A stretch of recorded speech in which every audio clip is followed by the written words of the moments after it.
Hello everyone, welcome to Raji home style. నేను మీ రాజేశ్వరి అండి. ఈరోజు రాజీ హోమ్ స్టైల్లో సుతిమెత్తని పరాటాని ఏ విధంగా చేసుకోవాలో చూసేద్దాం. అది కూడా సగ్గు బియ్యంతో సాఫ్ట్గా ఉండే పరాటాని సింపుల్ ప్రాసెస్లో ఎలా చేసుకోవాలో ఈరోజు ఈ వీడియోలో చూసేద్దామండి. ఈ పరాటాలని మనం టిఫిన్ ఐటమ్గా అయినా తీసుకోవచ్చు, లేదా స్నాక్ రెసిపీగా అయినా తీసుకోవచ్చు. ఏ విధంగా అయినా తీసుకోవచ్చు అండి. ఎలాంటి చట్నీతో అయినా తీసుకోవచ్చు, ఏ రెసిపీతో అయినా తినచ్చు, లేదా ఈవెన్ సాస్తో కూడా తినచ్చు. అంత బాగుంటాయి. సగ్గు బియ్యంతో సాఫ్ట్ పరాటాలను ఏ విధంగా చేసుకోవాలో లేట్ చేయకుండా వీడియో చూసేద్దాం. ఈ సగ్గు బియ్యం పరాటాకి నేను ఇక్కడ సన్న సగ్గు బియ్యాన్ని తీసుకున్నానండి. లావుగా ఉండే సగ్గు బియ్యం అయినా తీసుకోవచ్చు. ఈ సగ్గు బియ్యాన్ని మనం నానబెట్టాల్సిన అవసరం ఏమీ లేదు. అప్పటికప్పుడు పరాటాలు కూడా చేసుకోవచ్చు అనమాట. నేనైతే ఇక్కడ 1 కప్పుమైన సగ్గు బియ్యం తీసుకుంటున్నాను. ఈ సగ్గు బియ్యాన్ని ముందుగా మనం వేయించుకోవాలండి. స్టవ్ పైన ఒక ప్యాన్ పెట్టేసి అందులో ఈ సగ్గు బియ్యం వేసేసి సన్నని మంట పైన ఒక 5 మినిట్స్ పాటు చక్కగా వేపుకోవాలి. అలా వేపుకుంటేనే పరాటాలు అనేవి సాఫ్ట్గా వస్తాయి. మంట కూడా సన్నని మంట పైన వేపుకోవాలండి. ఇలా 5 మినిట్స్ పాటు వేయించుకున్న తర్వాత కాసేపు చల్లారబెట్టుకోవాలి. చల్లారిన తర్వాత మిక్సీ జార్లో వేసేసుకొని పౌడర్ లాగా బ్లెండ్ చేసుకోవాలన్నమాట. ఇది మెత్తని పౌడర్ లాగా ఏమీ రాదండి. కాస్త రవ్వగా బరకగానే వస్తుంది. మనం ఎంత మిక్సీ పట్టినా కూడా కొద్దిగా బరకగానే ఉంటుంది. దీనిని ఒక బౌల్లోకి తీసుకోవాలి. ఇందులో ముందుగా ఉడికించి పెట్టి ఉంచుకున్న ఆలులను కొబ్బరి తురుము పట్టుకున్నట్లు తురిమేసుకోవాలండి. ఇలా సన్నగా తురుము పట్టేసుకోవాలన్నమాట. ఈ ఆలులను నేను ముందుగానే ఉడికించి పెట్టేశాను. 1 కప్పు సగ్గు బియ్యానికి 3 చిన్న సైజు ఆలులు అయితే సరిపోతాయి. మరి ఎక్కువగా ఏమీ లేకుండా 3 చిన్న సైజు ఆలులను తీసుకోండి. ఉడికించిన ఆలులన్నింటినీ ఈ విధంగా మనం కొబ్బరి తురుముతో తురిమేసుకోవాలన్నమాట. ఇప్పుడు ఇందులో కట్ చేసిన కొత్తిమీరని, కరివేపాకును వేసేసుకోవాలి. కరివేపాకును కాస్త తుంచి వేసేసుకోండి. ఒక చిన్ని మిక్సీ జార్ తీసుకొని ఇందులో 3 పచ్చిమిర్చిని, కొద్దిగా అల్లం ముక్కని, అలాగే 5-6 వెల్లుల్లి రెబ్బల్ని వేసేసుకొని కచ్చాపచ్చాగా బ్లెండ్ చేసుకోవాలి. ఇలా బ్లెండ్ చేసుకున్న మిశ్రమాన్ని యాడ్ చేసుకోవాలన్నమాట సగ్గుబియ్యం పౌడర్కి. ఇందులోనే మన టేస్ట్కి సరిపడా సాల్ట్ కూడా వేసుకోవాలి. కొద్దిగా జీలకర్రను కూడా వేసేసుకోండి. కొద్దిగా వాటర్నంతా యాడ్ చేసుకుంటూ పిండినంతా సాఫ్ట్గా కలుపుకోవాలి. మనం చపాతీకి పిండిని ఏ విధంగా కలుపుకుంటామో అదే విధంగా కలుపుకోవాలి.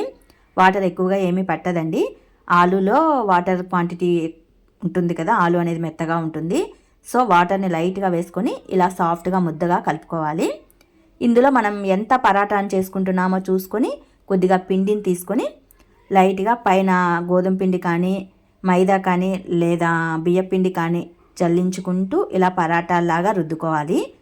దీంట్లో బంక ఎక్కువగా ఉంటుందండి. సగ్గుబియ్యం కదా, బంక ఎక్కువగా ఉంటుంది. సో కాస్త తిప్పుకుంటూ పైన పొడిని చల్లించుకుంటూ రౌండ్ షేప్లోకి మనం రుద్దుకోవాలి. నాకైతే చాలా వరకు రౌండ్ షేప్లో రాలేదండి. సో ఇలా ప్లేట్ పెట్టేసి రౌండ్ షేప్ని నేను ఈ విధంగా తీసుకుంటున్నాను. బాగా ఎక్స్పీరియన్స్ ఉన్న వాళ్ళకి రౌండ్ షేప్ ఈజీగానే వచ్చేస్తుంది. నేనైతే ఈ విధంగా చేస్తాను రౌండ్ షేప్ కోసం. ఇలా కొద్దిగా మందంగా ఉండాలి, వీడియోలో చూపిస్తున్న విధంగా. మరీ పలుచగా కాకుండా ఇలా ఉండాలన్నమాట. పిండినంతా ఇలా పరాటాల్లాగా రుద్దేసి పెట్టేసుకోవాలి, సైడ్ ఆఫ్ పెట్టేసుకోవాలి.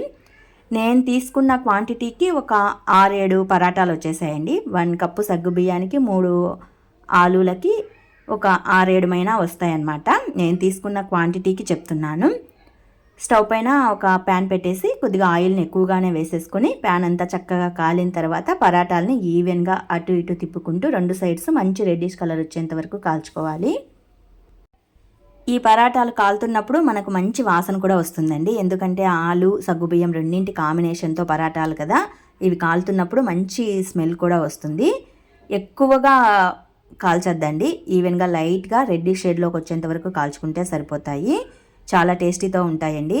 మనం చపాతీతో, మైదాతో ఇలా పూరీలు కానీ, పరాటాలు కానీ, నాన్స్ కానీ చేసుకుంటూ ఉంటాము.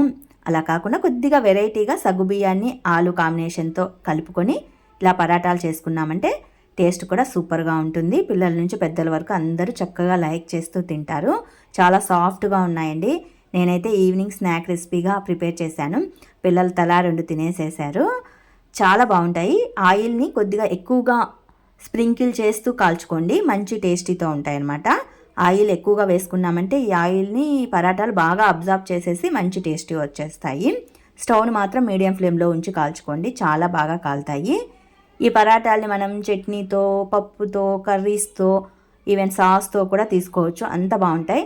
నేనైతే మార్నింగ్ చేసిన వంకాయ బజ్జీ చట్నీతో టేస్ట్ చేశానండి. సూపర్ టేస్టీతో ఉంది.